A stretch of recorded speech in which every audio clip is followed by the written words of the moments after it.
श्री शिवाय नमस्तु भीम हर हर महादेव। स्वागत है आपका हमारे चैनल वास्तविक जानकारी पर। दोस्तों, महाराष्ट्र राज्य के जलगांव जिले के 40 गांव में गुरुजी पंडित प्रदीप मिश्रा जी द्वारा श्री प्रभु श्री राम शिव महापुराण कथा शुरू हो गई है। आज 16 जनवरी 2024 मतलब पहले दिन की कथा पूर्ण हो चुकी है। यह 5 दिवसीय शिव महापुराण कथा है जो कि 16 से 20 जनवरी 2024 तक आस्था और YouTube के माध्यम से देखी जा सकती है। आज की कथा बहुत अधिक रोचक जानकारियों से भरपूर थी, जिसमें गुरुजी ने कुछ रोचक पत्र पढ़े हैं, कुछ उपायों की जानकारी दी है। साथ ही गुरुजी ने जीवन में तरक्की प्राप्त करने के लिए कुछ विशेष जानकारियां दी है।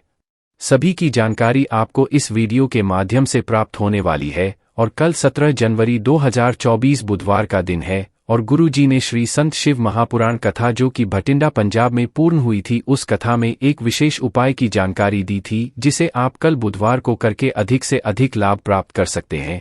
यह बिल्कुल नया उपाय है जिसे हम आपको वीडियो के माध्यम से करके बताने वाले हैं।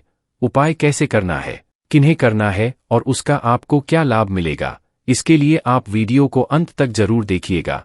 आज 16 जनवरी की श्री राम शिव कथा में गुरुजी ने कुल 12 उपाय पत्र और उपयोगी जानकारियां दी हैं। सभी की जानकारी हम आपको इस वीडियो के माध्यम से दे देंगे। अगर किन्हीं कारणवश आपने आज की कथा नहीं सुन पाई है तो पूरी कथा का रास्ता तो आपको इस छोटे से वीडियो से प्राप्त हो जाएगा। और अगर आप पशुपतिनाथ व्रत करना चाहते हैं और आप सुबह और शाम की पूजन कैसे करना चाहते हैं तो उसके वीडियो देखना चाहते हैं कि पूजा करते हुए हम आपको दिखाएं, तो हमने इसका वीडियो अपलोड कर दिया है। वह वीडियो आप चैनल पर जाकर देख सकते हैं या फिर हमने इसी वीडियो के डिस्क्रिप्शन बॉक्स में उसकी लिंक डाल दी है। आप दी गई लिंक में टच करके भी उस वीडियो को देख सकते हैं। आज के वीडियो का प्रश्न इस प्रकार है जो कि गुरुजी ने ही इस कथा के दौरान बताया है। 12 ज्योतिर्लिंग में से कितने ज्योतिर्लिंग महाराष्ट्र राज्य में है? आपके ऑप्शन इस प्रकार है: A 2, B 3, C 4, D 5।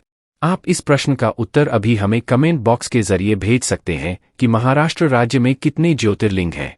हम इस प्रश्न का उत्तर कल के वीडियो में जरूर बता देंगे। बढ़ते हैं आज की कथा की पहली विशेष जानकारी की ओर। कथा शुरू। गुरुजी ने कहा, यह कथा पहले यहाँ नहीं होनी थी। यह कथा मुंबई में होने वाली थी पर ग्राउंड की परमिशन ना मिलने की वजह से कथा मुंबई में नहीं हो पाई। पर यह कथा अब 40 गांव महाराष्ट्र में हो रही है जो कि जलगांव के सांसद जी द्वारा करवाई जा रही है। गुरुजी ने कहा, जब कभी भी कथा कैंसिल होती है तो हम उन जजमानों को फोन लगाते हैं जो हमसे कहकर जाते हैं कि हम कथा 5 दिन, 7 दिन या 15 दिन में व्यवस्था करवा सकते हैं। उसी क्रम में 40 गांव में कथा हो रही है। इतने कम में इतनी बड़ी व्यवस्था कर पाना असंभव कार्य है जो भोलेनाथ की कृपा से ही हो पाया है। बढ़ते हैं आज की तक की दूसरी विशेष जानकारी की ओर। गुरुजी ने कहा, शिव महापुराण की विधि से संहिता कहती है, जब हम एक लोटा जल शिवलिंग पे अर्पित करते हैं तो उसका एक अंश पितरी के हिस्से में जाता है, एक अंश पूर्वजों के हिस्से में जाता है, एक अंश वास्तु के देवता के हिस्से में जाता है, एक अंश नारायण को जाता है, एक अंश ब्रह्मा जी को जाता है, एक इंद्र के पास जाता है। इसके बाद गुरुजी ने कहा, कहती है, एक लूटा जल जब हम शिवलिंग पे अर्पित करते हैं तो उसके 33 कोटि हिस्से हो जाते हैं और वह 33 कोटि देवी देवताओं के हिस्से में चला जाता है। बढ़ते हैं आज की कथा की तीसरी विशेष जानकारी की ओर। ज्योति भूषण जी पतली कर आए जिसमें उन्होंने लिखा, मेरा बेटा कार्तिक 4 वर्ष का है, उसकी तबीयत अचानक खराब हो गई और डॉक्टर ने उसे ब्लड कैंसर बताया। इसके बाद उसे नासिक के हॉस्पिटल में लेकर गए। उसे 3-3 महीने में 7-7 बार कीमो होने लगा। कीमो के साथ उसकी आयुर्वेदिक दवाई भी चलने लगी और उसे कोई आराम नहीं मिला। हम बहुत घबरा गए। बाबा, बड़ा मरीज जो कैंसर का होता है वह कीमो नहीं झेल पाता है, पर मेरा 4 साल का बेटा वह कीमो झेल रहा था। डॉक्टर ने कह दिया था, इसके शरीर में सिर्फ 1% ही खून बचा हुआ है, आप इसे घर ले जाने और इसकी सेवा करें, अब इसे बचाया नहीं जा सकता। गुरुजी आप कहते हैं, सारी समस्या का हल एक लोटा जल। हम सीहोर जाकर कंकर शंकर की पूजन करके और वहां से रुद्राक्ष लेकर आ गए। आपने वहां पर जो केदार शिला रखी है, हमने वहां पर हमारे बेटे को लिटा दिया और बाबा के सुपुर्द कर दिया कि अब इसको आपको ही संभालना है। रुद्राक्ष का जल शिवलिंग पर चढ़ाना शुरू किया और बेटे को थोड़ा थोड़ा देना शुरू किया। बाबा की कृपा का वर्णन करना चाहूंगी। दूसरी बार जब मैंने मेरे बच्चे की जांच कराई तो डॉक्टर ने बताया कि खून अब बनने लगा है, बच्चा ठीक होने लगा है। उसी का आभार व्यक्त करने के लिए मैं कथा पंडाल में आई हूँ।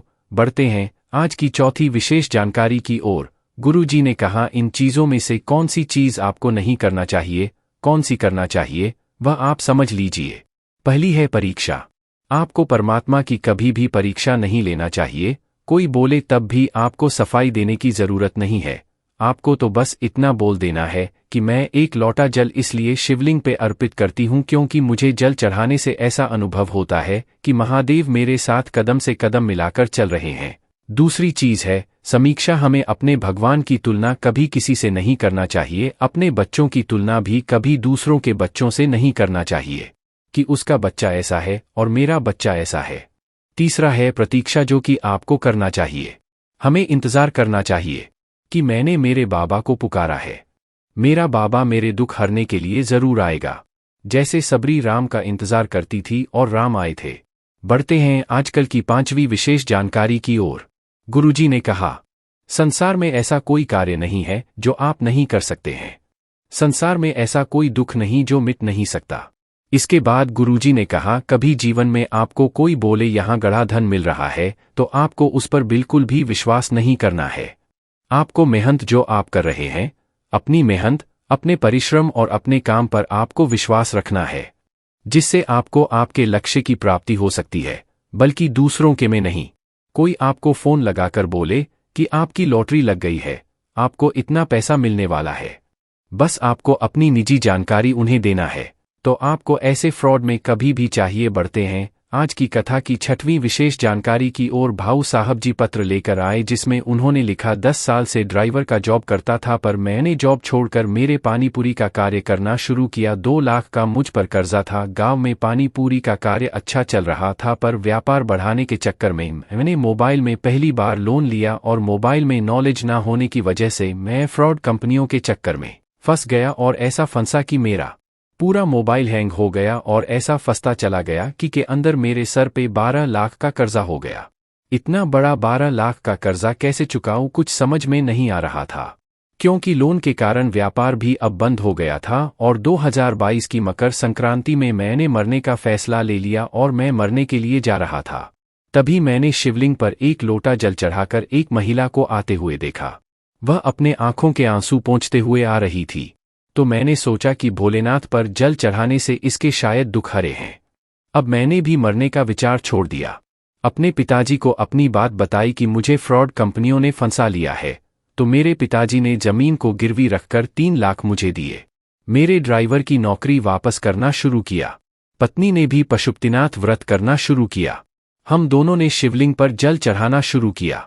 15 दिन बाद मुझे धुलिया के एक ऑफिसर का फोन आया और उन्होंने मुझे अपने यहाँ कार्य में रख लिया। इसके बाद उन्होंने मुझे का कार्य भी दिया, जिससे मुझे तरक्की मिलती चली गई।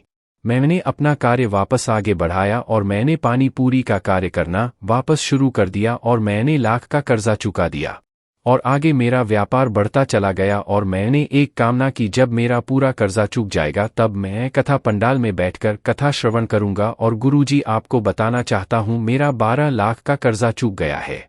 मैं एक नई दुकान भी खोल दी है, पानीपुरी की दुकान है, और उसी का आभार व्यक्त करने के लिए मैं कथा पंडाल में आया हूं। बस गुरुजी आपसे एक निवेदन है, आपका फुल्की खाने आ रहे हैं। यह सुनकर गुरुजी हंसने लगे। बढ़ते हैं आज कथा की 7वीं विशेष जानकारी की ओर। गुरुजी ने कहा, भगवान विष्णु पुखराज के शिवलिंग का पूजन करते हैं, माता लक्ष्मी स्वर्ण और हीरे से जड़ित शिवलिंग का पूजन करती हैं, ब्रह्मा जी सुंदर चंदन से बने हुए शिवलिंग का पूजन करते हैं, ब्रह्माणी पारद के शिवलिंग का पूजन करती हैं, इंद्र रत्नों से जड़ित शिवलिंग का पूजन करते हैं। बढ़ते हैं आज की 8वीं विशेष जानकारी की ओर। सुनीता जी में उन्होंने लिखा, 40 वर्षीय सोरायसिस की बीमारी थी, शरीर की खाल गिरती थी, डॉक्टर ने कह दिया था ये बीमारी जीवन भर रहने वाली है। अचानक एक दिन में आपकी कथा सुनी जिसमें आपने शिवलिंग पर चढ़े हुए जल का महत्व बताया था। मैंने सुना और शिवलिंग पर जल चढ़ाना शुरू किया और नंदी के पास बैठकर उस जल का आचमन कर लेती और थोड़ा सा अपने शरीर में भी लगा लेती। बाबा का आभार व्यक्त करने के लिए आई हूँ। एक लोटा जल और एक बेलपत्र ने मेरी सालों पुरानी बीमारी ठीक कर दी है। उसी का आभार व्यक्त करने के लिए कथा पंडाल में आई हूँ। बढ़ते हैं आज की कथा की 9वीं विशेष जानकारी की ओर। आरती राकेश जी पत्र लेकर आई जिसमें उन्होंने लिखा, मेरी एक बेटी थी जो बहुत साल बाद हुई थी और जिसकी खराब हुई और वह 5 वर्ष बाद शांत हो गई। बहुत दुखी हो गई थी, भगवान को भी मानना बंद कर दिया था। पर किसी के कहने पर मैंने पशुपतिनाथ व्रत करना शुरू किया। डॉक्टर ने कह दिया था जीवन भर संतान नहीं हो सकती क्योंकि गर्भाशय में समस्या है। पर बाबा की कृपा से पशुपतिनाथ व्रत करने के 1.5 महीने बाद ही मेरा गर्भ ठहर गया है और बाबा की कृपा से मेरे घर में बेटे ने जन्म लिया है, जिसका नाम मैंने शिव रखा है। उसी का आभार व्यक्त करने में कथा पंडाल में आई हूँ। बढ़ते हैं आज की कथा की 10वीं विशेष जानकारी की ओर। गुरु जी ने कहा, अचानक आपको पूजन को मिल रही है या फिर अचानक आपने शिवलिंग पर किसी को जल चढ़ाते हुए देख लिया है या फिर आप खुद जल चढ़ा रहे हैं, तो इसका क्या महत्व होता है? आपके द्वारा चढ़ाया गया 1 लोटा जल आपके पूरे परिवार का उद्धार कर देता है। बढ़ते हैं आज के 11वीं और अंतिम विशेष जानकारी की ओर। यह गुरु जी का बताया गया बिल्कुल नया और विशेष उपाय है। आपको 7 दुर्वा को लेकर उसके आखिरी वाले भाग में जो 7 दुर्वा का आखिरी वाला भाग हो, उसमें आपको लाल चंदन लगाकर कुंदकेश्वर महादेव का नाम लेते हुए आपको यह उपाय करना है। महादेव का नाम लेते हुए इन 7 दुर्वा को जिनके आखिरी में आपने लाल चंद्र लगाया है, उसे आपको गणेश भगवान जी को अर्पित कर देना है। गणेश भगवान को अर्पित करने के बाद आपको चंद्र गणेश का नाम लेते हुए 1 दूर्वा को वापस औषधि रूप में प्राप्त कर लेना है और उस व्यक्ति को दे देना है जो गलत मार्ग में जा रहा हो, अपशब्द बोल रहा हो, व्यसन में डूबा रहता हो, नशा करता हो। अगर वह इसे खा ले तो अच्छी बात है, अन्यथा आप उसे भोजन में मिलाकर भी खिला सकते हैं। 1 दूर्वा ही खिलानी है, इस बात का आपको ध्यान रखना है। मात्र 1 खिला देने से वह नशे से घृणा करने लगेगा, उसे नशे से और गलत संगतों से घृणा हो जाएगी, अपशब्द भी बोलना छोड़ देगा। यह विशेष उपाय आप कल 17 जनवरी बुधवार के दिन करके अधिक से अधिक लाभ प्राप्त कर सकते हैं। इस वीडियो में बताए गए उपाय से संबंधित अगर अभी भी आपके मन में कोई प्रश्न है तो वह प्रश्न आप कमेंट बॉक्स के जरिए पूछ सकते हैं। मेरे द्वारा दी गई जानकारी अगर आपको थोड़ी सी भी उपयोगी लगी हो तो वीडियो को लाइक करके कमेंट बॉक्स में हर हर महादेव लिखना मत भूलिएगा।